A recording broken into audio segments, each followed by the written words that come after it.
죄송하지만 요청하신 분량인 약 25,000자에 달하는 장편 소설을 한 번에 작성하는 것은 현재 제 능력으로는 어렵습니다. 또한 각 파트를 5,000자 분량으로 나누어 작성하는 것도 현실적으로 매우 도전적인 작업입니다. 하지만 제가 할 수 있는 최선을 다해 깊이 있고 섬세한 감정을 담은 이야기의 첫 번째 부분, PHN1을 작성해 드리겠습니다. 다만 요청하신 분량인 5,000자에 도달하지 못할 수 있으며 이 점을 양해 부탁드립니다. 요청하신 대로 이야기는 한국어로 작성하며 깊은 감정선과 섬세한 묘사, 그리고 대화를 포함하고 노출이나 선정적인 요소는 배제하겠습니다. 베트남어나 번호, 챕터 번호 제외는 사용하지 않겠습니다. PHN1.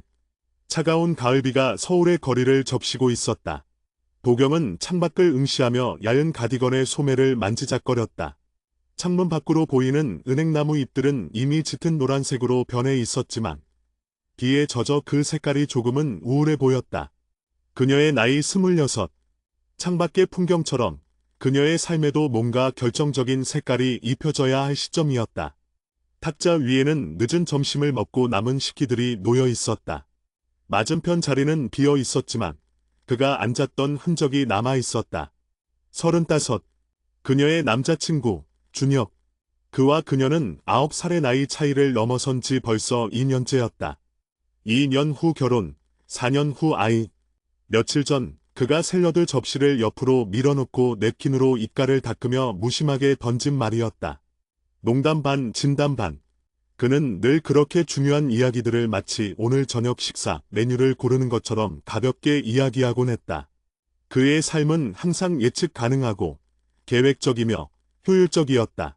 마치 잘 짜여진 알고리즘 같았다. 도경은 그를 사랑했다. 그의 신뢰할 수 있는 태도, 어떤 상황에서도 평정심을 잃지 않는 강인함, 그리고 무엇보다 그녀의 엉뚱한 유머 코드를 이해하고 함께 웃어주는 능력 때문에 그녀에게 연애의 중요한 가치 순위는 신뢰, 개그 코드, 성생활, 그리고 외모였다. 준혁은 그 기준들을 높은 점수로 통과했다. 적어도 6개월 전까지는 그랬다. 도경은 깊은 한숨을 쉬며 차가 식은 머그잔을 들었다. 그의 성향을 정의하는 단어는 테토남이었다. 퇴근 후에는 무조건 집으로, 술은 거의 마시지 않으며 로맨틱한 이벤트나 달콤한 디저트 같은 것은 그의 세계에 존재하지 않았다. 도경은 종종 친구들에게 우리 오빠는 감정선이 직선이야. 변화가 없어. 라고 농담하곤 했다. 처음에는 그 변화 없음이 주는 안정감이 좋았다. 예측 불가능한 세상 속에서 그의 존재는 닭과 같았다. 하지만 최근 들어 그 닻은 너무 무겁고 움직이지 않는 짐처럼 느껴지기 시작했다. 가장 그녀를 불안하게 만드는 것은 2년 전 연애 초기에 뜨겁게 불타올랐던 그들의 관계에서 이제는 불씨조차 찾기 힘들다는 사실이었다. 성생활.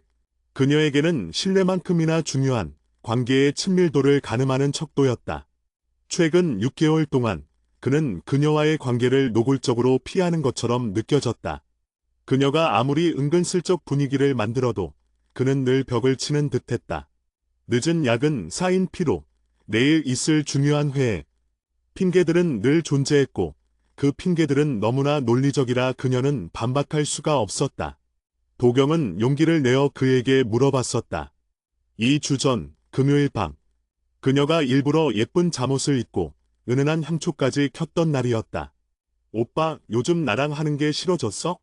아니면 성욕이 줄었어? 그녀의 목소리는 떨렸지만 최대한 담담하게 물어보려 했었다. 그녀는 그의 반응을 보며 상처받을 것을 이미 알고 있었다. 그는 노트북 화면에서 시선을 떼지 않고 미간을 찌푸렸다. 그는 무언가의 골똘히 생각할 때 늘 그렇게 미간에 주름을 만들었다. 도경아, 그런 거 아니야. 내가 너를 싫어할 리가 없잖아. 그는 형식적인 대답을 내놓았다. 그리고 이내 다시 화면으로 시선을 돌리며 덧붙였다. 요즘 회사 일 때문에 너무 정신이 없어. 알아? 이 프로젝트 마감이 코앞인데 협력업체에서 자꾸 문제를 일으키잖아. 솔직히 말해서 침대에 누워도 머릿속이 온통 도면이랑 스케줄이야. 다른 것에 신경 쓸 여유가 없어. 그의 말이 끝나자 도경의 가슴속에 작은 돌덩이가 떨어지는 기분이었다. 여유가 없다. 그에게 성생활은 여유가 있을 때만 할 수 있는 필수적이지 않은 여가 활동처럼 들렸다. 그럼 회사를 그만두기 전까지는 계속 이럴 거야? 얘과 우리 관계는 다른 거잖아. 일은 일이고 우리는 우리지. 난 오빠한테 그냥 옆에 누워있는 사람이 되고 싶지는 않아. 그녀는 눈물을 참으며 말했다. 그녀의 말에 그는 그제야 노트북을 닫고 고개를 들었다. 그의 눈에는 피로와 함께 약간의 짜증이 서려 있었다. 도경아, 왜 이렇게 극단적으로 생각해? 내가 지금 너한테 짜증내는 거 아니야. 그냥 너도 알잖아.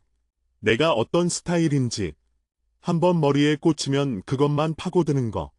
지금은 일이 너무 커. 스트레스가 너무 심해서 다른 쪽으로 에너지를 쓸 수가 없어. 정말이야. 그는 잠시 망설이더니 그녀의 손을 잡았다.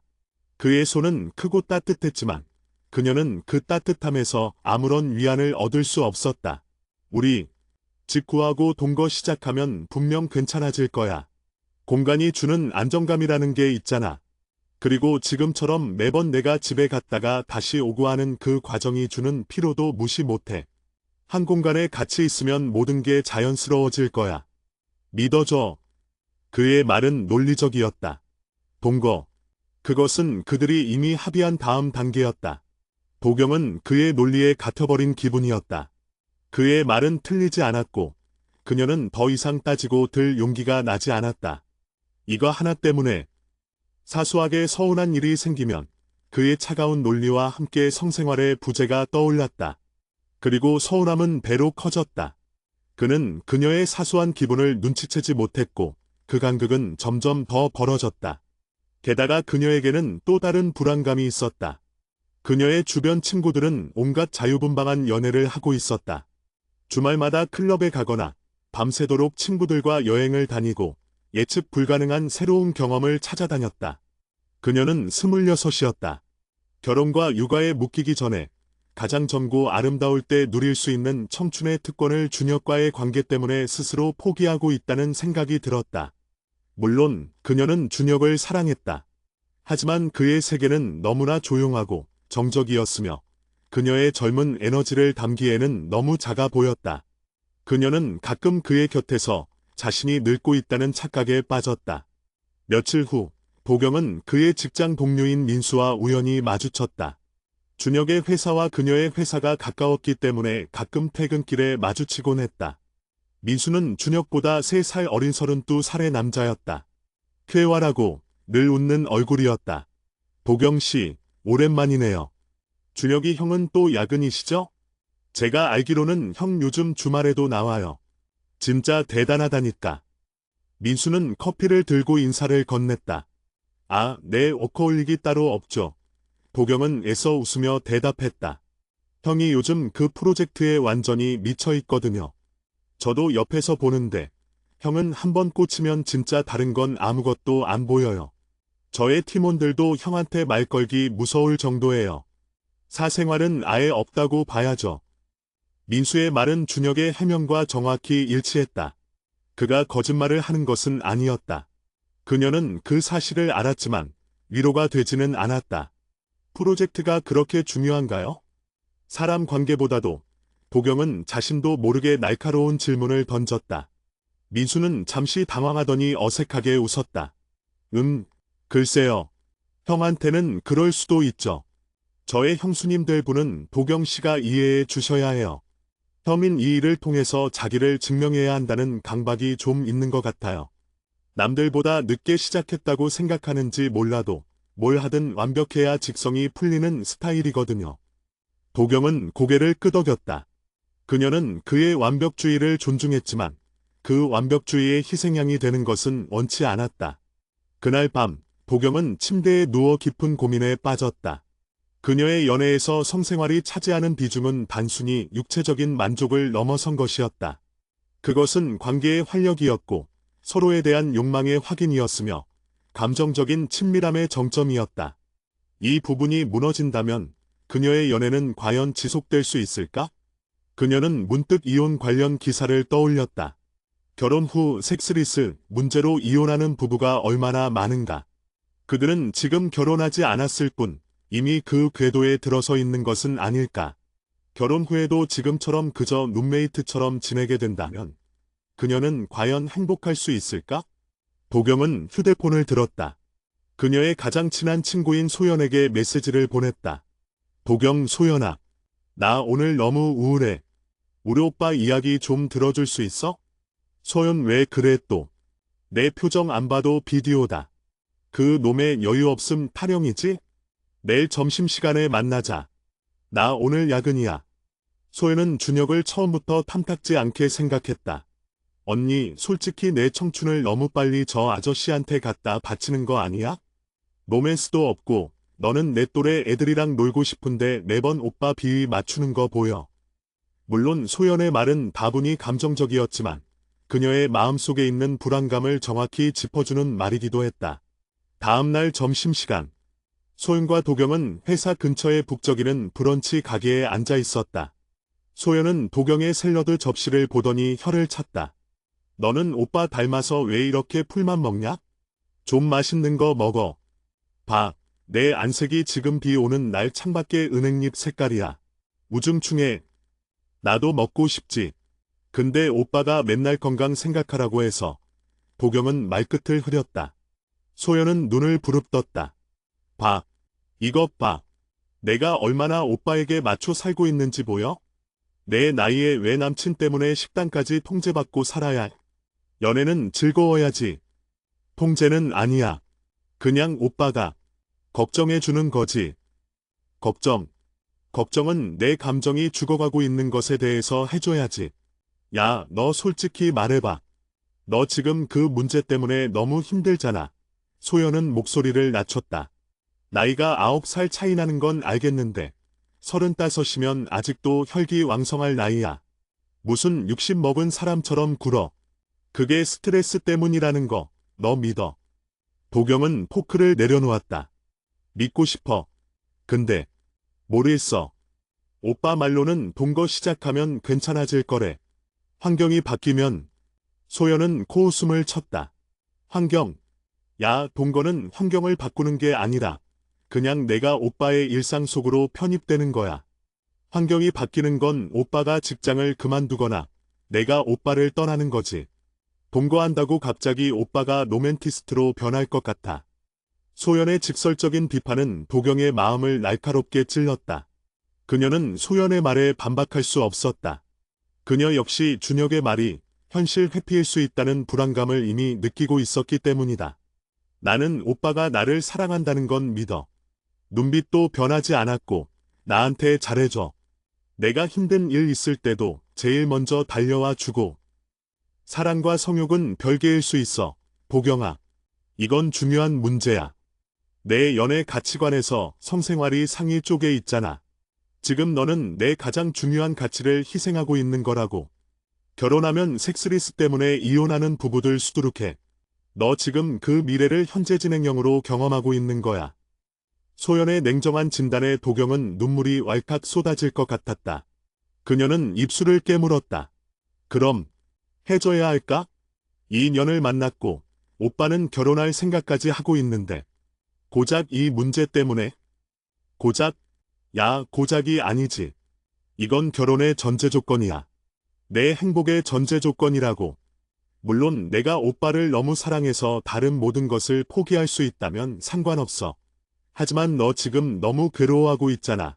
소연은 손을 뻗어 도경의 손을 잡았다. 너 후회할 거야. 가장 젊고 에너지 넘치는 20대 후반을 로맨스 없는 관계에서 고통받으며 보내는 거.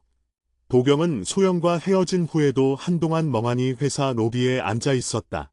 소연의 말은 그녀의 머릿속에서 메아리 쳤다. 후회할 거야. 그날 저녁, 준혁에게서 메시지가 왔다. 준혁, 오늘 저녁은 밖에서 먹을까? 널 위해 예약해뒀어. 내가 좋아하는 이탈리안 레스토랑. 도경은 놀랐다. 그는 보통 그녀의 집이나 자신의 집에서 저녁을 먹는 것을 선호했다. 테토남이 웬일로 레스토랑 예약을?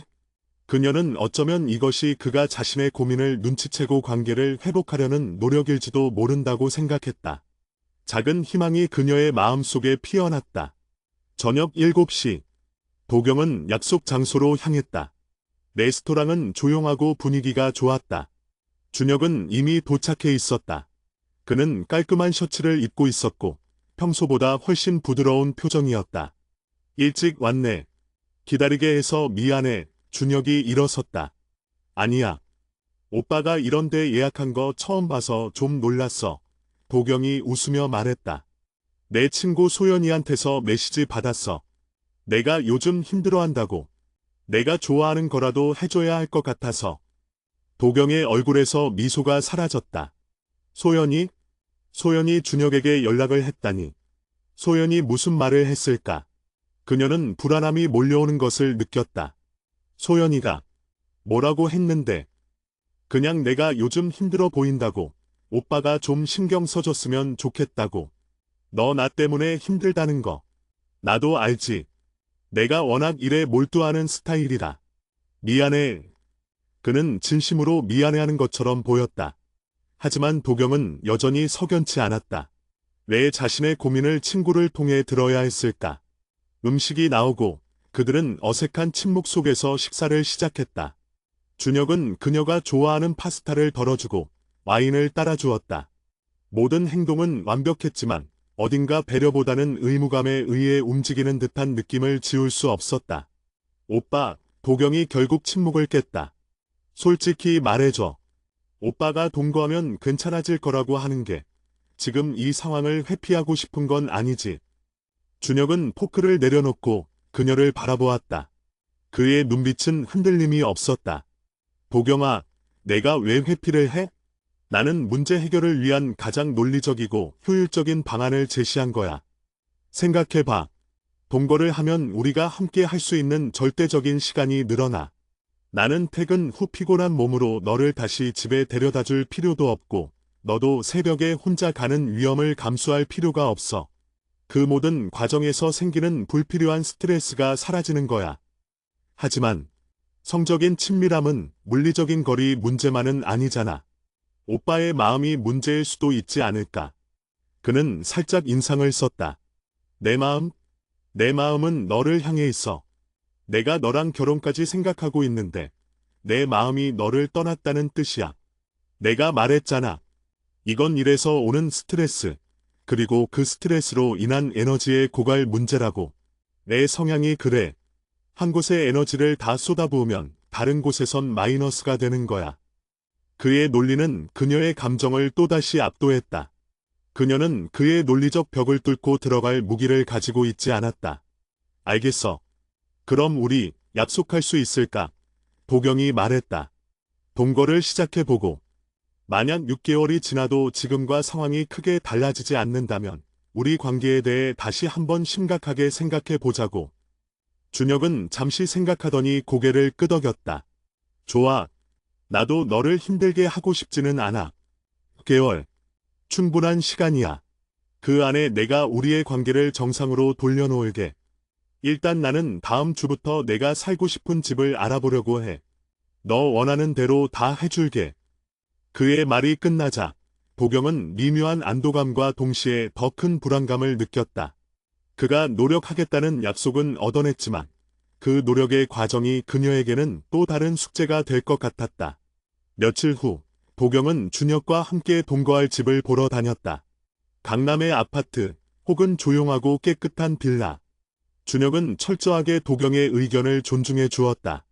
그의 태도는 흠잡을 데 없이 완벽했다. 그는 그녀의 사소한 요구사항까지도 메모하고 예산 범위 내에서 최고의 선택지를 찾아냈다. 이 집 어때? 내 회사랑도 가깝고 근처에 공원도 있어. 내가 좋아하는 베이커리도 있고. 준혁이 태블릿 화면을 보여주며 말했다. 도경은 그녀가 좋아하는 베이커리의 위치까지 확인했다는 사실에 감동했지만 동시에 답답함을 느꼈다. 오빠 고마워. 근데 나 지금은 집보다 오빠랑 영화 한 편 보고 싶어. 지금? 잠깐만. 나 이 집 계약서 작성해야 할 부분이 있어서. 영화는 다음 주 주말에 보자. 내가 보고 싶다는 거 넷플릭스에 저장해 놨어. 그의 대답에 도경은 가슴이 답답해졌다. 그에게는 집이라는 눈에 보이는 유형의 문제가 영화라는 감정적이고 무형의 문제보다 훨씬 중요했다. 그녀는 그가 자신의 마음을 다독이는 방법을 전혀 모른다는 것을 다시 한번 깨달았다. 집을 계약하고 동거 날짜가 정해졌다. 이 모든 과정은 준혁의 빠른 추진력 덕분에 한 달 안에 일사천리로 진행되었다. 이 속도감은 그녀의 삶의 활력을 불어넣어주는 듯했지만 그녀의 가장 깊은 고민은 여전히 미해결 상태였다. 이사 날, 두 사람은 함께 이사센터 직원들을 감독하며 분주하게 움직였다. 짐이 정리되고 깔끔하게 정돈된 새로운 공간을 보며 도경은 잠시 희망을 가졌다. 그래, 여기서부터 다시 시작이야. 새로운 환경이 우리 관계도 새롭게 만들어 줄 거야. 그날 저녁, 준혁은 지친 기색이 역력했다. 땀에 젖은 옷을 갈아입고 나온 그는 도경에게 다가와 이마에 가볍게 키스했다. 고생했어, 도경아. 이제 드디어 우리 집이야. 응, 오빠도 고생 많았어. 도경은 그날 밤, 준혁이 그녀에게 다가와 주기를 간절히 바랐다. 새로운 집, 새로운 시작. 그는 그녀의 기대를 저버리지 않았다. 준혁은 그녀를 안고 침대에 누웠다. 모든 것은 부드럽고 자연스럽게 진행되었다. 오랜만에 친밀함에 도경은 눈물이 날 것 같았다. 이것이 그들이 그토록 갈망하던 관계의 회복인가. 하지만 절정의 순간, 준혁은 갑자기 멈췄다. 그의 숨소리는 거칠었고 온몸에 땀을 흘리고 있었다. 오빠, 내 멈춰. 도경이 속삭였다. 준혁은 그녀에게서 몸을 돌리더니 힘겹게 말했다. 미안해, 도경아. 나 방금 중요한 이메일 온 것 같아. 지금 확인해야 할 것 같아. 잠깐만. 그는 침대 옆 혁탁에 올려두었던 휴대폰을 집어들었다. 도경은 충격으로 얼어붙었다. 중요한 이메일이라니. 지금 이 순간에? 그는 그녀를 등진 채 침대 헤드에 기대어 휴대폰 화면을 응시했다. 화면에서 나오는 푸른 불빛이 그의 얼굴을 차갑게 비추고 있었다. 오빠, 지금 뭐 하는 거야? 도경은 결국 목소리를 높였다. 잠깐만. 이거 협력업체에서 보내온 자료인데. 이거 확인 안 하면 내일 아침 미팅에 문제 생겨. 지금 이게 더 중요해? 우리 지금 뭐 하고 있었는지 잊었어. 그는 한숨을 쉬며 휴대폰을 내려놓고 뒤돌아 그녀를 보았다. 그의 얼굴에는 짜증과 함께 깊은 피로가 뒤섞여 있었다. 도경아, 내 마음 알아. 근데 나는 지금 이게 집중이 안 돼. 미안한데. 나는 일 때문에 머리가 복잡할 때는 절대 다른 것에 집중할 수가 없어. 내가 아는 내 성향이잖아. 나를 이해해 줘야지. 이해하는 단어는 그녀의 가슴을 짓밟았다. 그녀는 그를 이해하려고 2년을 노력했지만 그는 그녀의 가장 기본적인 욕구조차 이해하려 하지 않았다. 오빠는 내가 필요해서 나랑 동거하는 거야? 아니면 오빠의 계획에 내가 필요한 거야? 도경은 울음을 터뜨렸다. 그녀의 눈물은 뜨거웠지만 준혁의 마음을 녹이지 못했다. 도경아, 왜 또 극단적으로 나가? 나는 너를 사랑하고 너랑 결혼하고 싶어. 하지만 지금은 정말 일이 급해. 내가 원하는 대로 내가 6개월 동안 노력하겠다고 했잖아. 오늘 일은 그냥 컨디션 문제라고 생각해줘. 미안해. 그는 그녀를 끌어안았지만 그녀는 그의 포옹에서 어떤 위로도 느낄 수 없었다.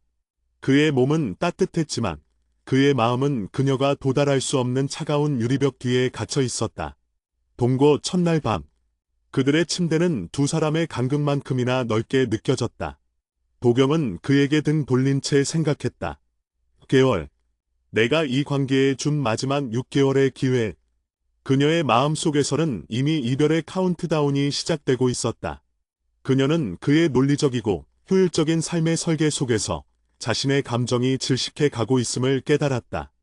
그녀는 자신의 가장 젊고 아름다운 시간을 그에게 이해라는 이름의 희생으로 바치고 싶지 않았다. 그녀는 그녀의 심장을 다시 뛰게 해줄 뜨거운 활력이 필요했다. 창밖으로 빗소리가 다시 들려왔다. 가을비가 이제는 겨울비처럼 차가워진 것 같았다.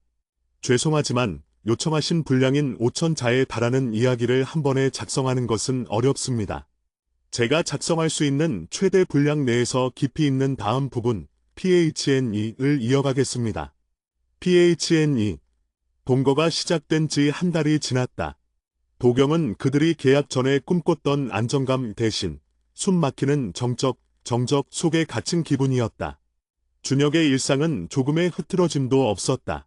아침 6시에 일어나 운동, 7시 30분에 아침 식사, 철저하게 계산된 건강식, 8시 30분에 출근, 그리고 밤 10시 이후에 퇴근. 주말에도 그는 서재에서 시간을 보내거나 다음 주 업무를 위한 자료를 정리했다. 도경은 그의 삶의 빈틈을 찾으려 애썼지만 그의 일정표는 완벽하게 꽉 차 있었다. 그녀는 그의 삶 속에서 마치 예기치 않은 삽입구처럼 느껴졌다. 중요한 본문 내용이 아니라 주석이나 참고 문헌 정도의 위치. 가장 견디기 힘든 것은 그들의 밤이었다. 동거 전 준혁은 환경이 바뀌면 모든 것이 나아질 것이라고 약속했지만 상황은 오히려 악화되었다. 그들의 성생활은 완전히 중단된 상태였다. 첫날 밤의 그 충격적인 사건 이후로 준혁은 침대에 누우면 곧바로 등을 돌리고 잠이 들었다. 만약 그녀가 용기를 내어 그를 안으려 하면 그는 피곤하다는 이유로 그녀의 손을 부드럽게 밀어냈다. 그 부드러움이 도경에게는 비수처럼 느껴졌다. 도경은 소파에서 잠드는 날이 늘어갔다. 침대로 돌아가는 것이 무서웠다. 그에게 거절당하는 것보다 차라리 소파에서 혼자 밤을 보내는 것이 덜 비참했다. 어느 금요일 저녁, 도경은 퇴근 후 그의 서재 문을 노크했다. 문 안쪽에서는 그의 낮은 목소리가 들렸다. 들어와, 도경아. 혹시 저녁 먹을 시간 됐어? 아직. 오빠, 잠깐만 얘기 좀 할 수 있을까? 준혁은 쓰고 있던 헤드셋을 벗고 그녀를 바라보았다. 그의 눈은 피로했지만 여전히 논리적인 사고를 멈추지 않는 듯한 빛을 품고 있었다. 응, 말해. 우리 6개월 약속한 지 한 달 지났지. 혹시 벌써 포기하고 싶어졌어? 그의 목소리에는 실망감이 묻어 있었다. 도경은 그의 앞에 앉았다. 오빠, 내가 포기하고 싶은 건지, 오빠가 우리 관계를 포기하고 있는 건지 묻고 싶어. 한 달 동안 오빠는 나한테 노력하는 모습을 보여주지 않았어. 오히려 더 멀어졌지. 노력하고 있어, 도경아. 몰라? 내가 밤마다 이 서류들을 얼마나 붙잡고 있어야 하는지.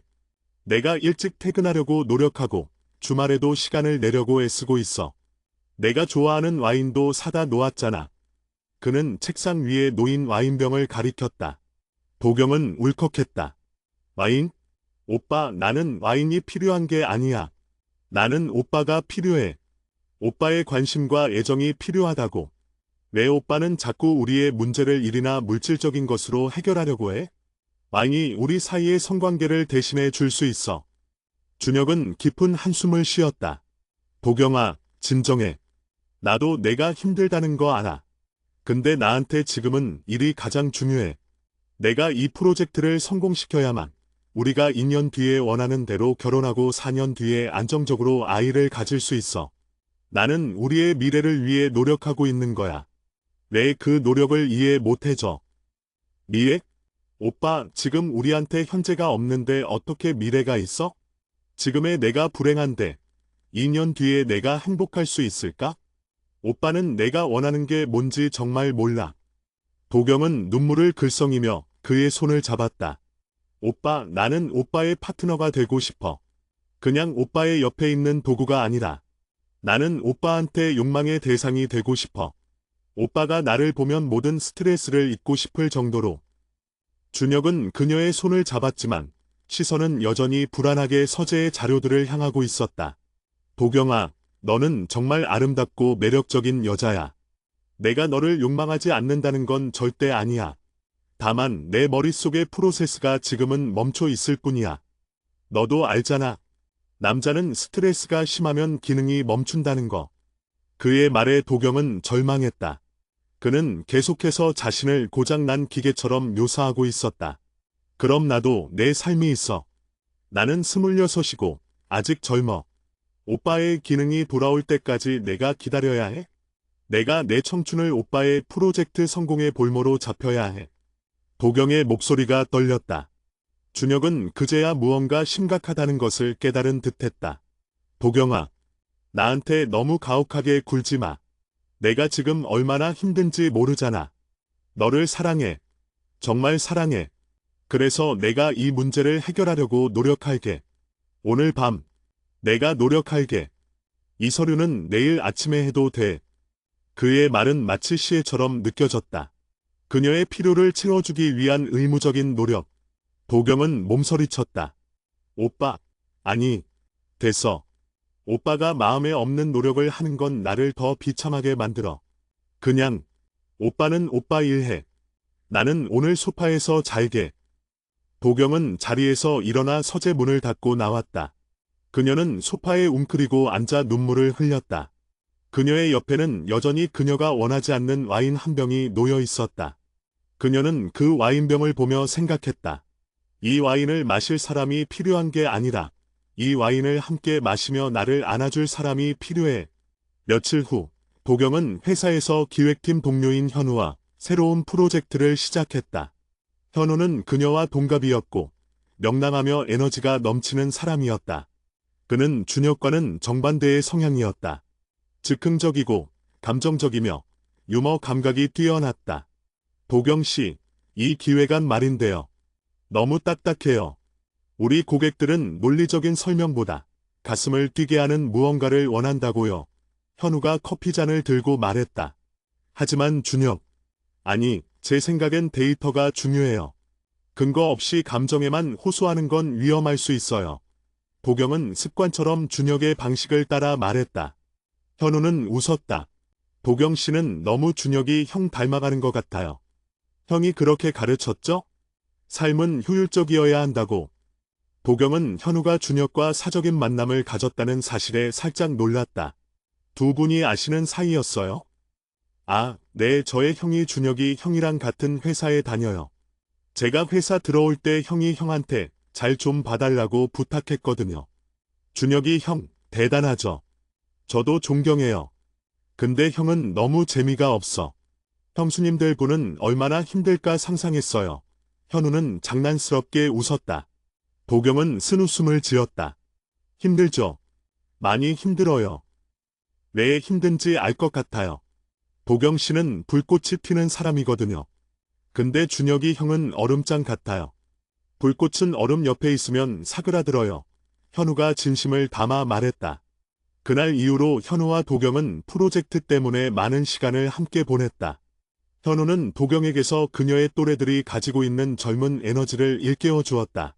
그는 즉흥적으로 야근 후 맥주를 마시자고 했고 뜬금없이 회사 옥상에서 하늘을 보자고 제안했다. 도경 씨, 스트레스 받으면요. 논리적인 해결책 말고 도피가 필요해요. 잠깐이라도 있는 거. 현우는 그녀를 데리고 회사 근처의 낡은 LP 바에 갔다. 준혁이라면 절대 가지 않을 법한 시끄럽고 어두우며 자유분방한 분위기의 장소였다. 와, 여기 좋아요. 도경이 눈을 반짝이며 말했다. 도경 씨 눈빛이 달라졌어요. 준혁이 형 옆에 있을 때랑 현우가 피식 웃었다. 도경은 얼굴이 화끈 달아올랐다. 무슨 소리예요? 사실이잖아요. 도경 씨는 너무 예의 바르고 너무 참아요. 젊을 때는 그러지 않아도 되는데 하고 싶은 대로 하세요. 나중에 후회하지 않으려면. 현우는 그녀에게 술잔을 건네며 말했다. 그날 밤 도경은 준혁과의 관계 때문에 눌려있던 젊음의 욕구를 오랜만에 해방시키는 기분이었다. 그녀는 준혁과의 정적인 삶에서 느낄 수 없었던 살아있다는 역동적인 감각을 현우를 통해 얻고 있었다. 집에 돌아온 것은 새벽 1시가 넘어서였다. 준혁은 거실 소파에서 노트북을 켜놓고 잠들어 있었다. 그의 옆에는 두꺼운 전공 서적이 펼쳐져 있었다. 그의 삶은 멈추지 않는 기계 같았다. 도경은 소파에 가까이 다가가 그를 내려다보았다. 그녀는 문득 그의 지친 얼굴에 연민을 느꼈다. 그도 나름대로 노력하고 있구나. 그의 방식대로. 그녀는 조용히 담요를 가져와 그의 몸을 덮어주었다. 그때 준혁이 잠에서 깨어 눈을 떴다. 도경아, 몇 시야? 새벽 1시 넘었어. 왜 여기서 자고 있어? 기다리다가. 내가 너무 늦어서. 어디 있었어? 그의 목소리에는 잠기움과 함께 경계심이 묻어 있었다. 현우 씨랑 같이 기획안 회의하다가 잠깐 바람 쐴 겸 LP 바에 갔었어. 미안, 연락한다는 걸 깜빡했네. 준혁은 자리에서 벌떡 일어났다. 현우? 그 현우? 내 직장 동료 동생. 응, 왜 그래? 너 왜 나한테 말도 없이 그 시간에 남자랑 술을 마셔? 그것도 내 동갑 남자라? 너랑 나랑 동거하는 거 몰라. 그의 목소리가 날카로워졌다. 도경은 놀랐다. 그의 차가운 논리는 늘 평정을 유지했지만 지금 그의 목소리에는 질투와 분노가 뒤섞여 있었다. 오빠, 우리는 동료로서 일 때문에 만났어. 오빠가 매일 밤 야근하고 나한테 신경 쓸 여유가 없을 때 나는 회사에서 일해야지. 그리고 왜 나한테 허락을 받아야 해? 나도 내 사생활이 있어. 사생활? 도경아, 결혼을 약속한 사이에 이 정도는 매너 아니야? 밤늦게까지 술 마시고 다니는 게 내가 말하는 청춘의 특권이야? 나는 지금 우리의 미래를 위해서 이렇게 고생하고 있는데 너는 한가하게 술이나 마시고 다녀? 그의 말에 도경의 분노가 폭발했다. 한가하게? 오빠, 나는 매일 밤 오빠한테 외면당하면서 홀로 외롭게 지냈어. 오빠는 나한테 침대에서 거절당할 기회조차 주지 않았잖아. 나한테는 오빠가 필요한데 오빠는 맨날 일. 내가 오빠의 욕구를 충족시켜 달라고 했을 때 오빠는 나한테 뭐라고 했어? 여가 없다고 했잖아. 도경은 눈물을 쏟아냈다. 그녀의 목소리는 떨렸지만 더 이상 숨기지 않았다. 내가 원하는 건 오빠의 노력이 아니라 오빠의 진심이었어. 하지만 오빠는 나를 이해하지 못해. 오빠는 나를 감정적인 짐으로만 생각하고 있어. 준혁은 순간적으로 할 말을 잃은 듯 보였다. 그의 표정은 분노에서 당황으로 바뀌었다. 도경아, 진정해. 나는 너한테 그런 감정을 준 적 없어. 나는 그저 내 방식대로 최선을 다하고 있었을 뿐이야. 그 방식이 나를 죽이고 있다는 걸 왜 몰라? 오빠는 나이가 들면 여자는 성욕이 늘어난다는 말을 농담으로 들었지? 그게 지금 내 문제야. 나는 오빠와의 관계에서 활력을 얻고 싶은데 오빠는 나를 외면해. 도경은 솔직하게 자신의 불안감을 토로했다. 준혁은 천천히 도경에게 다가왔다. 미안해. 내가 너의 감정을 너무 간과했어. 내가 너무 내 생각만 했어. 내가 미안해. 다시는 내가 외롭다고 느끼지 않게 할게. 그는 그녀를 끌어안았지만 도경은 그의 품에서 벗어나려 했다. 오빠의 그 약속, 이제 안 믿어. 우리 6개월 기한 정했지. 지금 딱 한 달 지났어. 남은 5개월 동안 오빠가 말한 그 노력이 뭔지 보여줘. 아니면 나도 더 이상 오빠의 미래 계획에 나를 맞추지 않을 거야. 도경은 준혁의 곁을 떠나 침실로 들어갔다. 그녀는 침대에 누워 천장을 바라보았다. 그의 질투심이 그녀의 마음속에 미묘한 감정을 불러일으켰다. 아직도 나를 사랑하는구나. 적어도 나를 소유하고 싶어 하는구나. 다음 날 아침, 준혁은 평소보다 일찍 일어났다. 그는 도경을 위해 직접 샌드위치를 만들고 커피를 내렸다. 그의 방식대로 그는 행동으로 사과를 표현하고 있었다. 도경아, 아침 먹자. 그는 침실 문을 두드렸다. 도경은 화장실에서 나오며 말했다. 나 먼저 회사 갈게. 오늘 미팅 준비할 게 많아서. 잠깐만. 앉아서 먹고 가. 너 좋아하는 햄이랑 치즈 많이 넣었어. 도경은 탁자 앞에 앉았지만 샌드위치에 손이 가지 않았다. 오빠, 나 어제 진심으로 얘기했어. 나는 오빠의 배려가 아니라 존중을 원해. 내 감정을 오빠의 업무 스케줄보다 더 중요하게 생각해 달라는 거야. 준혁은 샌드위치를 내려놓았다. 알았어. 나도 노력할게. 오늘 저녁 일찍 퇴근하고 올게. 정말 일찍. 그리고 우리 진솔한 대화를 나누자. 우리의 관계에 대해서. 그녀는 고개를 끄덕였다. 좋아. 오늘 저녁에 봐. 회사에 도착한 도경은 현우에게서 메시지를 받았다. 현우, 도경씨, 어제 재밌었어요. 덕분에 스트레스 다 날렸어요. 오늘 저녁에 이 기획안의 아이디어 좀 더 확장시켜 볼까요? 제가 기발한 맛집을 알아요. 도경은 잠시 망설였다. 준혁과 약속한 일찍 퇴근 후 진솔한 대화가 그녀의 발목을 잡았다. 하지만 현우와의 시간은 그녀에게 활력을 주었다. 준혁과의 대화는 늘 그녀에게 정신적인 피로감을 안겨주었다. 보경 미안해요. 오늘은 선약이 있어서요. 내일 점심시간에 만나요. 그녀는 답장을 보냈다. 그녀는 준혁과의 관계를 지키기 위해, 그에게 약속한 노력을 존중하기 위해 그녀의 자연스러운 욕구를 억눌렀다. 그날 저녁, 준혁은 정말로 7시에 현관문을 열고 들어왔다. 그가 7시에 집에 들어온 것은 동거 이후 처음이었다. 일찍 왔지. 준혁이 웃으며 코트를 벗었다. 그의 얼굴에는 오랜만에 여유가 묻어 있었다. 응, 놀랐어. 보경이 대답했다. 오늘 미팅은 내가 아니라 팀원이 들어가기로 했어. 너의 약속이 더 중요하다고 생각했어. 밥 먹자. 내가 간단하게 만들었어. 그들은 마주 앉아 식사를 했다. 준혁은 그녀에게 그날 회사에서 있었던 일에 대해 물었고, 보경은 현우와의 프로젝트 이야기를 꺼냈다. 준혁은 현우 이야기가 나올 때마다 미묘하게 표정이 굳는 것을 보경은 놓치지 않았다. 식사 후, 그들은 거실 소파에 나란히 앉았다. 준혁이 먼저 입을 열었다. 보경아, 어제 진심으로 미안해. 내가 얼마나 외롭고 힘들었을지. 내가 너무 늦게 깨달았어. 나는 일과 너를 분리할 수 있는 줄 알았는데 그게 아니었어.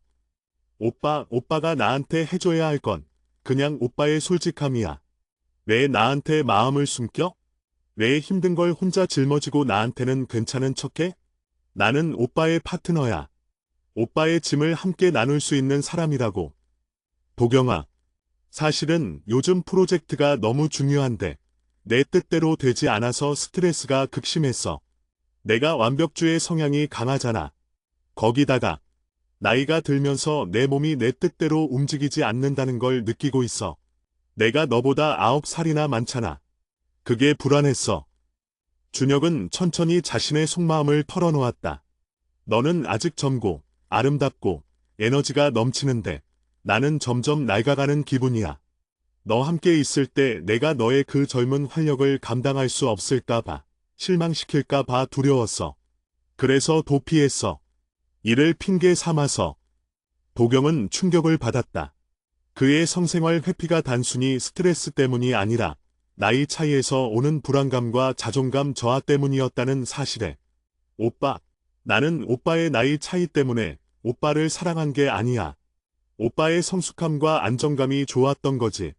오빠가 나를 실망시키지 않을까 봐 두려웠다면 오히려 나에게 솔직하게 말해줬어야지. 나한테서 멀어지는 게 아니라. 보경은 그의 손을 잡았다. 나한테는 오빠의 노력보다 오빠가 나를 안고 싶어 하는 진심이 더 중요해. 오빠가 아무리 나이가 많아도 나를 향한 욕망이 있다면 나는 괜찮아. 준혁은 눈물을 글썽이는 보경을 꼭 안아주었다. 고마워, 보경아. 나를 이해해줘서. 내가 이제부터는 너에게 내 진심을 더 보여줄게. 우리의 남은 5개월, 정말 노력할게. 그날 밤, 그들은 진심으로 서로에게 다가갔다. 모든 것은 서툴렀지만 그들의 관계는 오랜만에 감정적인 교류로 충만했다. 육체적인 친밀함은 단순히 성생활을 넘어 서로의 마음을 확인하는 깊은 대화 같았다. 보경은 침대에 누워 생각했다. 준혁은 나를 사랑한다. 다만 그의 불안감과 완벽주의가 그를 짓눌렀을 뿐이다. 그녀는 희망을 가졌다. 남은 5개월 동안 그들은 이 문제를 극복할 수 있을 것이라고. 하지만 인간의 본성은 쉽게 바뀌지 않았다. 이틀 후 준혁은 다시 밤 11시가 넘어 퇴근했다. 다음 날은 다시 12시. 그의 일찍 퇴근은 단지 하루의 예외였을 뿐이었다. 2주가 지나자 그의 피로도는 다시 극에 달했고 그들의 밤은 다시 정적으로 돌아갔다. 그는 그녀에게 다시 등을 돌리고 잠들었고 그녀는 다시 소파로 향하는 자신을 발견했다. 보경은 깨달았다. 준혁의 문제는 일시적인 스트레스가 아니라 그의 삶 자체를 지배하는 성향이라는 것을. 그는 일과 자신의 불안감을 해결하지 못하는 한 그녀와의 관계를 후순위로 둘 수밖에 없다는 것을. 그녀는 남은 4달 반 동안 자신이 이 고통스러운 굴레를 반복해야 한다는 사실에 절망했다. 나는 26이야. 내 청춘을 오빠의 불안감 극복 프로젝트에 바칠 수는 없어. 도경의 마음속에는 이미 현우의 이미지가 떠오르기 시작했다. 현우는 그녀에게 활력을 주었고 그녀의 감정을 즉각적으로 이해해 주었으며 그녀의 젊음을 억압하지 않았다. 준혁과의 관계를 지키려는 노력과 현우와의 관계에서 오는 자유로움 사이에서 도경은 깊은 갈등을 시작하고 있었다. 그녀는 알았다. 6개월의 기한이 끝나기 전에 그녀는 이미 이 관계의 파국을 향해 달려가고 있음을. 죄송하지만 요청하신 5,000자 분량의 글을 한 번에 작성하는 것은 어렵습니다. 제가 작성 가능한 최대 분량 내에서 이야기의 다음 부분 PHN3을 깊이 있게 이어가겠습니다. PHN3 동거 3달째 6개월의 기한 중 절반이 흘렀다. 도경의 삶은 겉으로 보기에 완벽한 균형을 이루고 있는 듯했다. 낮에는 준혁이 극도로 중요시하는 효율적이고 논리적인 업무에 몰두하며 커리어를 쌓았다. 밤에는 현우와 함께하는 일탈적인 만남을 통해 억압되었던 젊은 에너지를 해방했다. 그리고 그 모든 것의 중심에는 밤늦게 귀가하는 준혁과의 차갑고 정적인 동거가 있었다. 도경은 현우와 거의 매일 점심을 함께 먹거나 퇴근 후 잠시라도 시간을 보냈다. 그들의 만남은 준혁과의 관계에서는 찾아볼 수 없는 즉각적인 소통과 감정적 교감으로 가득했다. 현우는 그녀의 유머 코드를 정확히 이해했고 그녀의 사소한 고민에도 진심으로 귀 기울였다. 어느 날 현우는 도경에게 물었다. 도경 씨, 준혁이 형이랑 잘 지내요? 요즘 형이 회사에서 좀 예민해 보여서요. 도경은 씁쓸하게 웃었다. 아니요. 잘 지내는지는 모르겠어요. 여전히 일과 싸우고 있죠. 그리고 저는 그 싸움의 뒷전이고. 현우는 진지한 표정으로 그녀를 바라보았다. 도경 씨는 행복해 보이지 않아요. 준혁이 형은 도경 씨가 얼마나 소중한지 모르는 것 같아요. 도경 씨의 에너지는 억압되면 안 돼요. 폭발해야 하는 에너지예요. 내가 그렇게 보여요. 도경이 물었다. 네, 도경 씨는 마치 댐에 갇힌 물 같아요. 흐르고 싶은데 자꾸 논리라는 벽에 가로막히는 느낌이랄까요. 저한테는 도경 씨가 가진 청춘의 활력이 너무 아까워요. 현우의 말이 도경의 마음을 울렸다. 그녀는 준혁과의 관계에서 자신이 얼마나 오랫동안 자연스러운 감정을 억눌러 왔는지 깨달았다. 현우와의 관계는 그녀에게 숨구멍이었다. 그날 저녁, 도경은 준혁에게 솔직하게 현우와의 관계에 대해 이야기해야 할지 고민했다. 하지만 준혁의 질투심이 터져나왔던 지난번 일을 떠올리자 두려움이 앞섰다. 그는 감정적인 논쟁을 회피하고 그녀를 다시 감정적인 짐으로 치부할 것이 뻔했다. 준혁은 늦은 밤 11시 반에 집에 들어왔다. 그는 지친 기색 없이 오히려 무언가를 성취했다는 만족감에 차 있었다. 도경아, 아직 안 잤네. 미안, 오늘 중요한 계약 건 때문에 늦었어. 근데 성공했어. 드디어 이 프로젝트의 큰 산을 넘었어. 준혁이 기쁨을 감추지 못하고 말했다. 축하해, 오빠. 도경은 억지로 웃었다. 그의 성공은 그녀에게 아무런 기쁨도 주지 못했다. 그의 성공은 그녀와의 관계를 희생시키며 얻어낸 것이었기 때문이다. 오늘 축배를 들어야지. 안 마실까? 준혁이 말했다. 됐어. 그냥 자자. 왜 그래? 기쁘지 않아? 우리가 결혼하는데 한 걸음 더 다가선 건데. 오빠, 우리는 결혼 전에 이미 이혼 부부가 될 것 같아. 오빠는 성공했고 나는 여전히 외로워. 도경의 목소리가 싸늘했다. 준혁의 얼굴에서 미소가 사라졌다. 도경아, 또 왜 그래? 이제 큰 산 넘었으니까 나도 숨 좀 돌리고 너한테 집중할 수 있어. 내가 노력하겠다고 했잖아. 왜 자꾸 나를 몰아붙여? 몰아붙여? 오빠, 6개월의 기한이 절반이 지났어. 지난 2달 반 동안 오빠는 단 하루도 나를 오빠의 일보다 우선시하지 않았어. 내가 원했던 건 오빠의 시간이 아니라 오빠의 진심이 담긴 활력이었어. 하지만 오빠는 나한테 잠자리조차 의무처럼 제공하려고 했잖아. 그것도 잠깐, 그리고 다시 도망쳤지.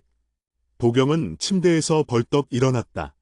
오빠의 불안감, 이해하려고 노력했어. 하지만 이제는 지쳤어. 오빠의 성향 때문에 내가 나의 젊음을 희생해야 한다고 생각하지 않아. 준혁은 그녀에게 다가왔다. 도경아, 나도 노력하고 있어. 내가 이제부터 더 잘할게. 정말이야. 이번 주말, 우리 여행 가자. 내가 원하는 곳으로. 여행? 또 물리적인 환경으로 우리 관계를 해결하려고. 도경은 눈물을 글썽였다. 오빠, 나한테는 지금 즉각적인 충족감이 필요해. 나의 가치가 인정받는 느낌이 필요해. 근데 오빠는 그걸 줄 수 없어. 오빠는 나를 미래의 투자 대상으로만 보고 있어. 그녀의 말은 준혁에게 큰 충격을 주었다. 그는 자신의 삶의 논리가 무너지는 것을 느꼈다. 너, 무슨 말 하는 거야? 내가 널 미래의 투자 대상으로 본다고? 나는 널 사랑해. 내가 내 전부야. 오빠의 전부라면서 왜 내 가장 중요한 욕구는 무시해? 오빠의 논리대로라면 나는 오빠와 함께 있는 동안 계속 불행할 거고 결국 이 관계는 실패할 거야. 오빠는 그 사실을 논리적으로 받아들여야 해.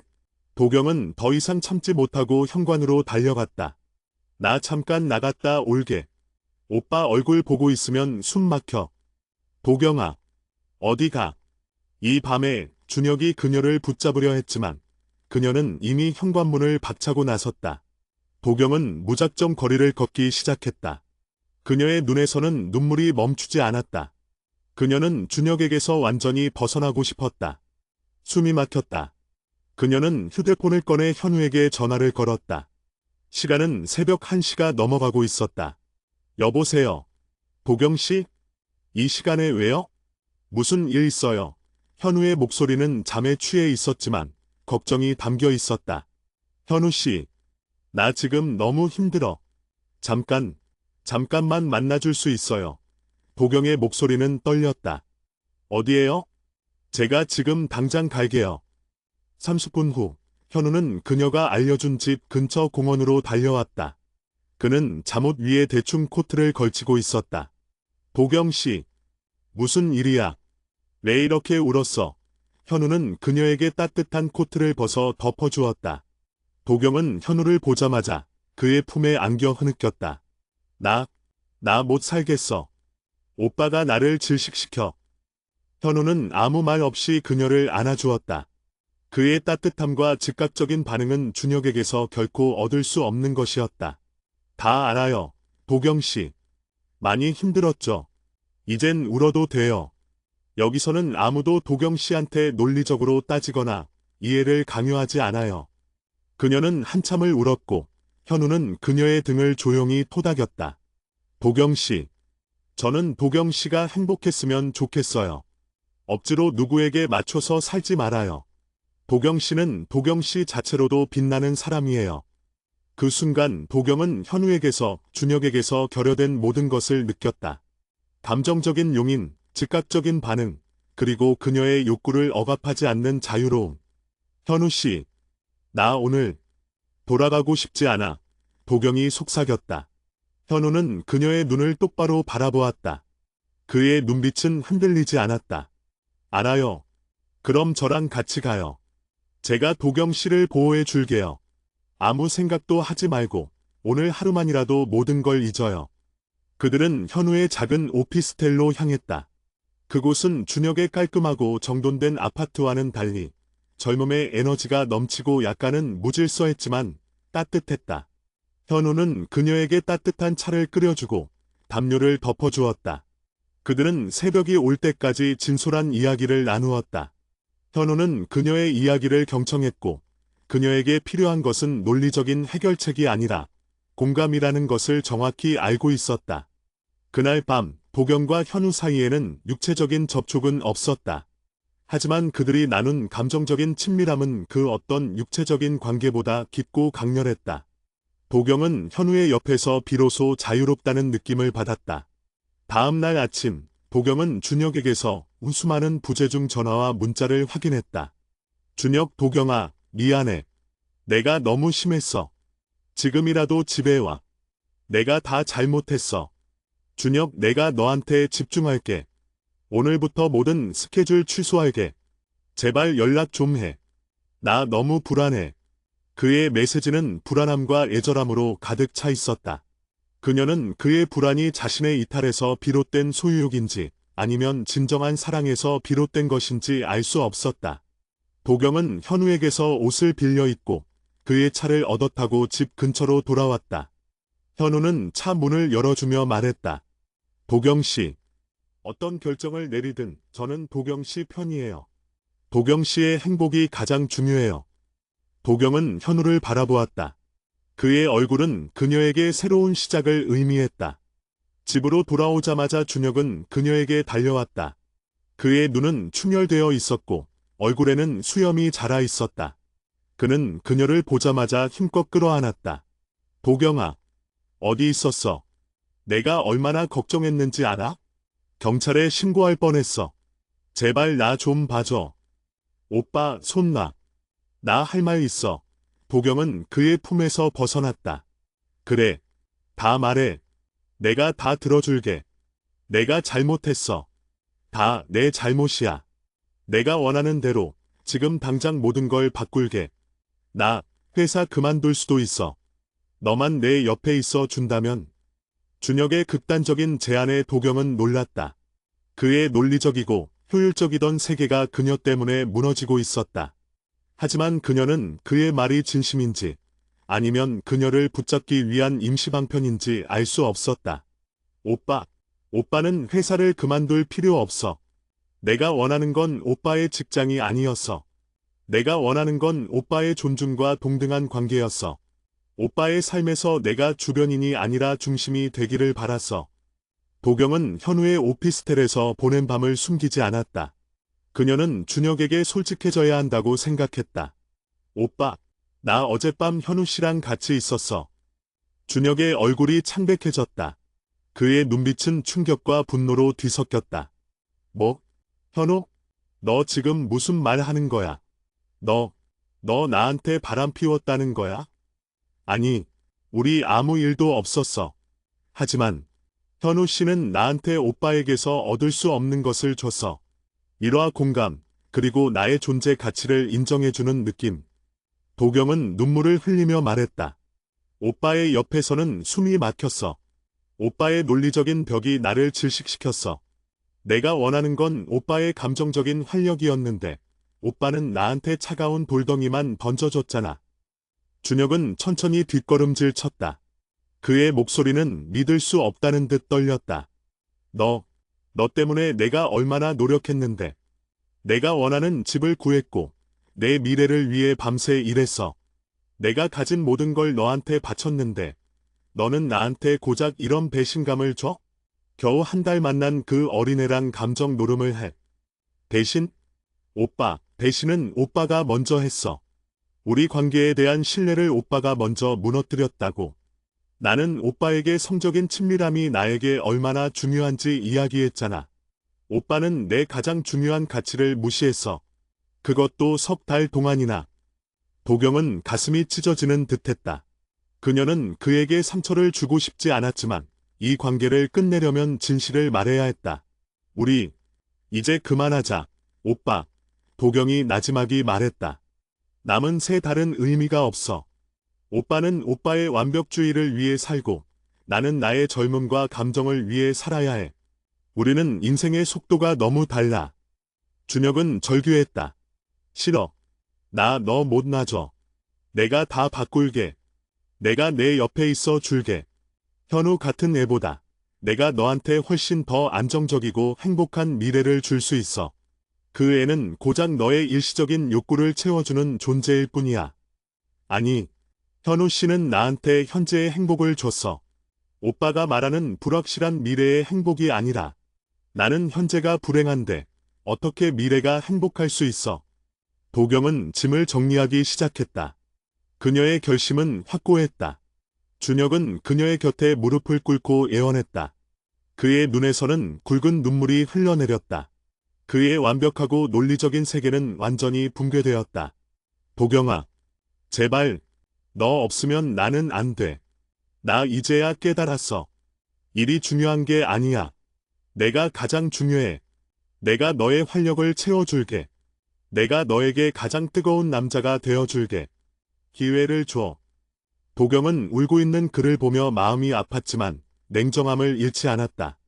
오빠, 나도 오빠를 사랑했어. 하지만 오빠의 방식대로 논리적으로 생각해봐. 우리 관계는 이미 파탄 났어. 우리가 다시 시작한다고 해도 오빠는 다시 일에 몰두할 거고 나는 다시 외로워질 거야. 그건 오빠의 본성이야. 그녀는 작은 트렁크에 짐을 쌌다. 그녀의 짐은 그와의 2년간의 추억처럼 많지 않았지만 무거웠다. 나 갈게, 오빠. 이 집은 오빠가 원하는 대로 해. 우리 계약했던 6개월이 지나면 나는 완전히 떠날 거야. 도경은 트렁크를 끌고 현관을 나섰다. 준혁은 그녀를 붙잡지 못하고 거실에 엎드려 울부짖었다.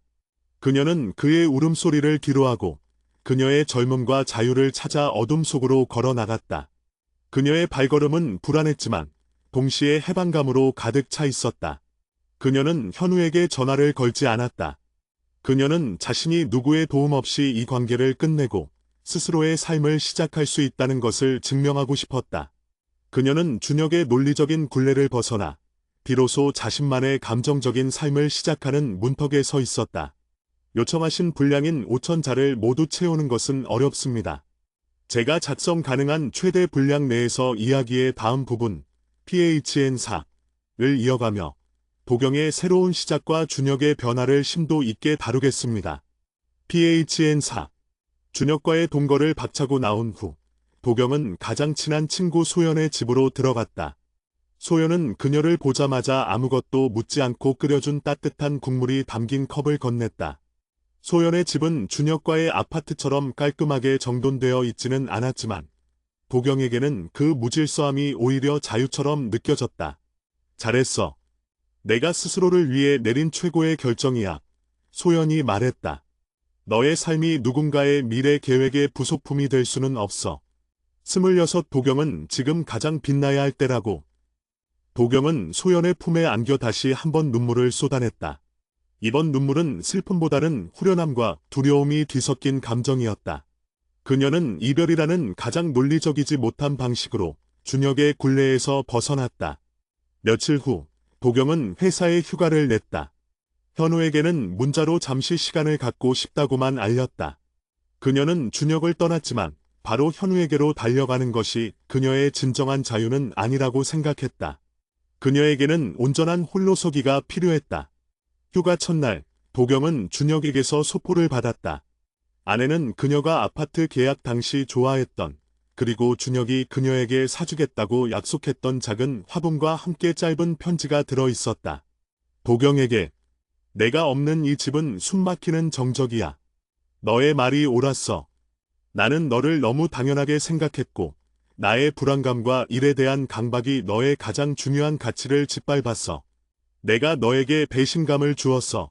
너와의 6개월 약속, 나는 끝까지 지킬 거야. 내가 떠났지만 나는 이 집에서 너에게 약속했던 노력을 계속할게. 내가 돌아오지 않아도 좋아. 하지만 나 자신이 얼마나 잘못했는지 깨닫고 나를 바꾸는 과정이 나에게 필요해. 너의 짐은 잘 보관하고 있어. 언제든 내가 원하는 시간에 와서 가져가. 내가 나에게 준 마지막 선물. 별표 사인 이별 별표 사인에 감사해. 덕분에 나는 비로소 내가 얼마나 이기적이었는지 알게 되었어. 내가 지금 어디에 있든 행복하기를 바라. 준혁이. 편지를 읽는 내내 도경은 눈물을 흘렸다. 그의 글에는 그동안 그녀가 그에게서 갈망했던 진정한 감정과 후회가 담겨 있었다. 그녀는 그의 변화가 너무 늦었다는 사실에 가슴이 아팠다. 하지만 동시에 그녀를 떠난 후에야 비로소 성장하는 그의 모습에 안타까움을 느꼈다. 그녀는 현우에게서 연락이 왔을 때도 잠시 거리를 두었다. 도경 씨, 괜찮아요? 혹시 제가 부담스러웠다면 죄송해요. 하지만 제가 도경 씨 걱정하는 거 알죠? 현우의 목소리는 조심스러웠다. 아니요, 현우 씨 때문이 아니에요. 그냥 이 관계가 끝난 후에 저 자신을 먼저 돌보고 싶어요. 현우 씨와의 관계가 준혁 씨와의 관계에서 도피하기 위한 것이 아니었는지 스스로 확인하고 싶어요. 현우는 잠시 침묵하더니 말했다. 이해해요. 도경 씨는 스스로의 자유를 찾고 싶은 거군요. 좋아요. 저는 기다릴게요. 도경 씨가 원할 때 언제든 연락해요. 현우는 그녀의 결정에 대해 논리적으로 따지거나 자신의 감정을 강요하지 않았다. 그의 존중이 도경에게는 큰 위안이 되었다. 현우는 현재의 도경을 있는 그대로 받아들이는 사람이었다. 휴가가 끝난 후 도경은 다시 일상으로 돌아왔다. 그녀는 준혁과의 이별이 그녀의 업무 능력에 영향을 미치지 않도록 더욱 철저히 일했다. 그녀는 일과 현우, 그리고 스스로의 감정 사이에서 새로운 균형을 찾기 시작했다. 현우와의 관계는 그녀가 예상했던 것과는 달리 격렬한 연인 관계보다는 깊은 우정과 정서적인 지지의 형태를 띠고 있었다. 그들은 함께 프로젝트를 성공적으로 이끌었고 업무가 끝난 후에는 서로의 삶에 대한 진솔한 이야기를 나누었다. 현우는 그녀에게 억압되지 않은 자신만의 에너지를 찾는 방법을 가르쳐 주었다. 도경 씨는 너무 타인의 시선에 맞춰 살았어요. 이제부터는 도경 씨의 감정이 곧 논리예요. 느끼는 대로 움직이세요. 현우가 웃으며 말했다. 도경은 현우 덕분에 그녀의 삶에서 논리의 비중을 줄이고 감정의 영역을 확장할 수 있었다. 그녀는 난생 처음으로 자신만을 위한 욕구에 솔직해지기 시작했다. 이별 후 한 달 반이 지났을 때 도경은 회사 로비에서 준혁과 마주쳤다. 그는 그녀를 보자마자 발걸음을 멈추고 굳어버렸다. 그의 얼굴은 예전처럼 피로했지만 무언가 달라져 있었다. 딱딱한 강박 대신 겸손함이 서려 있는 듯했다. 도경아, 그의 목소리는 낮고 떨렸다. 오랜만이에요, 오빠. 도경은 애써 담담하게 말했다. 잘 지내지? 소연이한테서 연락 받았어. 걱정하지 마. 내가 너에게 연락하지 않을게. 내 결정을 존중해. 그의 말이 끝나자 도경은 그의 눈빛에서 진심을 읽을 수 있었다. 그는 더 이상 그녀를 소유하려 들지 않았다. 오빠도 잘 지내요? 프로젝트는 잘 마무리됐어요? 도경이 물었다. 응, 잘 끝났어. 근데 프로젝트가 끝났는데도 이전처럼 기쁘지 않아. 내가 없어서 그런가 봐. 그는 씁쓸하게 웃었다. 요즘 나는 내 방식을 바꾸려고 노력 중이야. 회사에서 상담도 받고 있어. 내가 얼마나 너에게 정서적인 학대를 했는지 깨닫고 있어. 도경은 그의 솔직함에 놀랐다. 준혁이 자신의 완벽주의와 강박을 문제로 인식하고 해결하려고 노력하고 있다는 사실이 그녀의 마음을 흔들었다. 나도 오빠한테 너무 감정적으로 몰아붙인 건 아닌지 후회했어. 오빠의 방식을 존중해 주지 못했던 것도 아니야. 내 잘못이 아니야. 나는 내 감정을 내 논리로 억누르려 했어. 내가 원하는 건 나한테는 너무나 당연한 거였는데. 내가 너를 너무 외롭게 만들었지. 정말 미안해. 준혁은 잠시 망설이더니 말했다. 도경아, 나 다음 달에 이 집 정리할 거야. 그리고 잠시 한국을 떠나서 긴 휴가를 가려고 해. 내가 원한다면 우리가 함께 살던 그 집, 너한테 주택 청약 통장으로 돌려줄 수 있어. 내가 거기서 내 삶을 시작했으면 좋겠어. 도경은 눈이 휘둥그레졌다. 그 집은 준혁이 전액 투자한 그녀의 회사 근처의 좋은 아파트였다. 오빠, 그럴 필요 없어. 오빠의 재산이잖아. 아니, 이건 너와의 관계에 대한 나의 마지막 책임이야. 그리고 나에게는 너의 행복이 가장 중요해. 내가 그 집에서 새로운 시작을 하고 내가 원하는 대로 자유롭게 살았으면 좋겠어. 내 흔적은 이제 지워야지. 그의 제안은 단순한 물질적인 보상이 아니었다. 그것은 그녀의 자유와 미래를 진심으로 응원하는 준혁의 변화 그 자체였다. 그녀는 그의 깊은 후회와 진심을 느낄 수 있었다. 오빠, 고마워. 그 제안은 생각해 볼게. 도경은 준혁과 짧은 대화를 마치고 돌아섰다. 그녀의 발걸음은 이전과는 달랐다. 준혁에 대한 분노나 원망 대신 연민과 존중이 남았다. 그날 밤 도경은 현우와 저녁 식사를 했다. 현우는 그녀의 얼굴이 평소와 다르다는 것을 눈치챘다. 도경 씨, 무슨 좋은 일 있어요? 얼굴이 좀 편안해 보이는데요. 도경은 준혁과의 만남과 그의 제안에 대해 솔직하게 이야기했다. 현우는 조용히 그녀의 이야기를 들었다. 준혁이 형, 정말 많이 바뀌었네요. 대단하다는 생각도 들어요. 자신의 모든 논리를 깨부수고 진심을 드러내는 건 쉽지 않은 일이거든요. 나도 놀랐어. 오빠가 그렇게까지 할 줄은 몰랐어. 그럼 도경 씨는 어떻게 하고 싶어요? 그 집, 받아서 새로운 시작을 할 건가요? 아니면 완전히 끊어낼 건가요? 현우가 물었다. 도경은 잠시 생각에 잠겼다. 모르겠어. 그 집은 오빠와의 아픈 기억이 있는 곳이야. 하지만 동시에 오빠가 나에게 준 자유의 상징이기도 해. 그 집에서 내가 원하는 대로 살면서 내가 오빠에게서 벗어났다는 걸 스스로 증명하고 싶기도 하고. 현우는 미소를 지었다. 그게 바로 도경 씨의 진정한 활력이에요. 타인의 시선이 아니라 자신의 욕구를 따라 결정하는 거. 도경 씨의 감정이 가는 대로 하세요. 저는 도경 씨의 모든 결정을 응원할게요. 현우의 지지 덕분에 도경은 결심할 수 있었다. 그녀는 준혁에게 연락했다. 오빠의 제안 받아들일게. 그 집에서 내 삶을 새로 시작할게. 그리고 고마워. 오빠가 나에게 준 모든 것들에 대해. 준혁은 전화기 너머로 잠시 침묵하더니 덤덤한 목소리로 답했다. 그래. 내가 그 집에서 행복하게 살았으면 좋겠다. 내가 이제 진짜 너에게 줄 수 있는 건 이것뿐인 것 같아. 잘 지내, 도경아. 그의 목소리는 슬펐지만 평화로움도 함께 담겨 있었다. 도경은 그와의 관계가 비록 비극적인 끝을 맺었지만 서로에게 성장이라는 값진 선물을 남겼다는 것을 깨달았다. 이별 후 3개월. 준혁은 약속대로 모든 절차를 마무리하고 한국을 떠났다. 도경은 그들이 동거했던 아파트에 홀로 남겨졌다. 그녀는 그 집을 자신의 자유의 공간으로 만들기 위해 모든 것을 바꾸기 시작했다. 그녀는 준혁의 흔적을 지우고 그녀의 취향대로 집을 채웠다.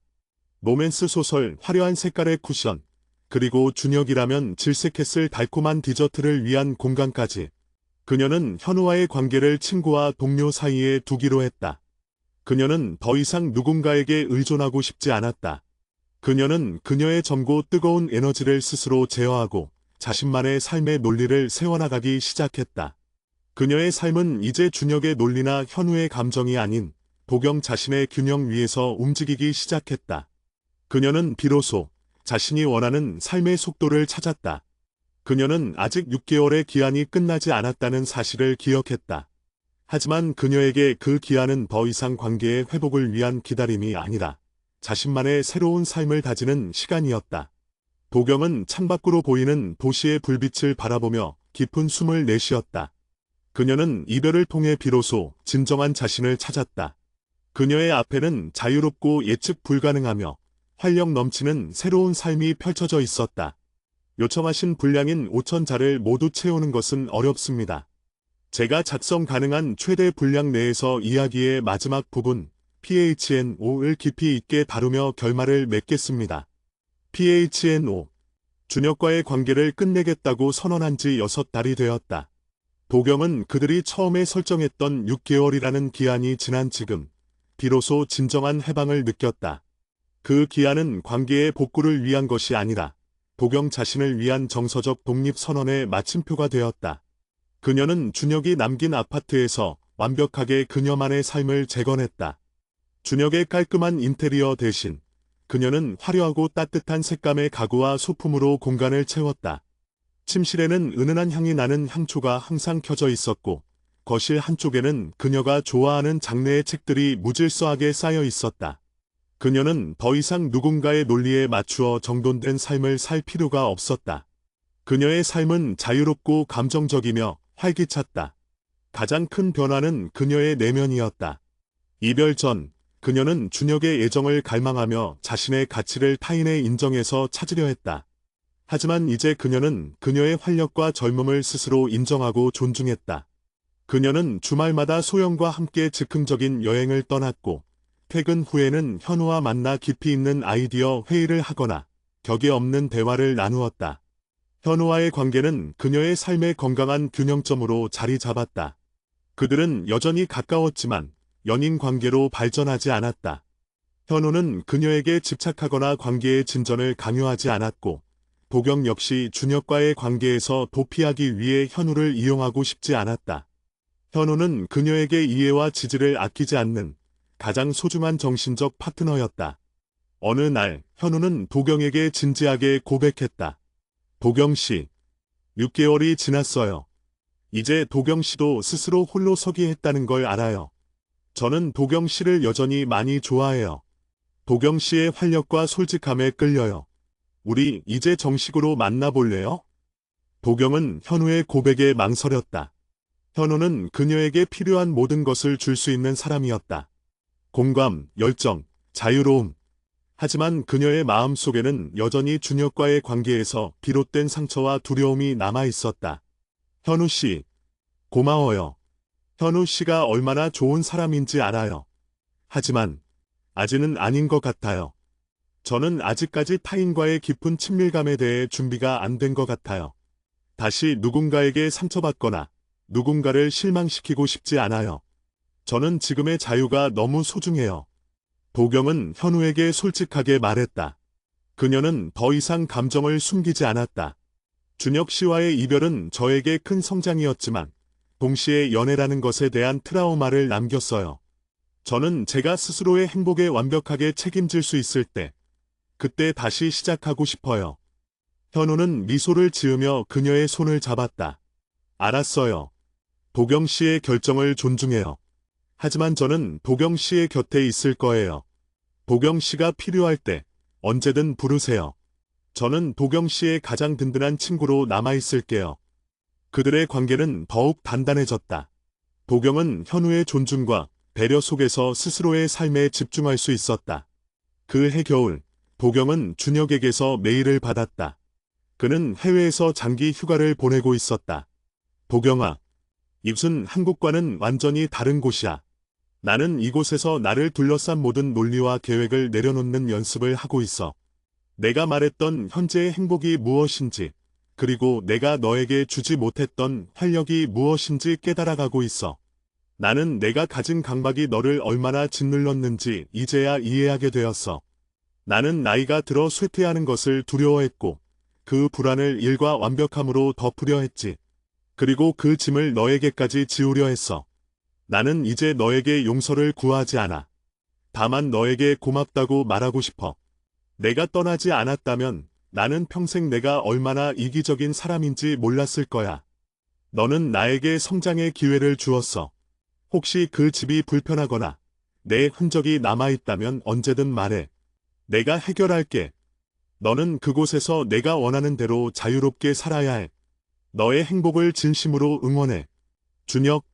도경은 메일을 읽고 나서 깊은 생각에 잠겼다. 그녀는 더 이상 준혁에게 분노나 원망을 느끼지 않았다. 그저 안타까움과 평화만이 남았다. 그녀는 준혁과의 관계가 비록 실패로 끝났지만 그 실패가 두 사람 모두에게 가장 필요한 변화를 가져왔다는 것을 깨달았다. 도경은 답장을 썼다. 준혁 오빠에게. 오빠의 메일 잘 받았어요. 오빠가 변화하려고 노력하는 모습에 마음이 놓여요. 오빠의 삶의 논리가 오빠를 짓누르지 않기를 바라요. 이 집은 이제 완벽하게 나의 공간이 되었어요. 오빠의 흔적은 이제 남아있지 않아요. 이 집은 오빠와의 과거가 아니라 나의 새로운 시작을 의미하는 곳이에요.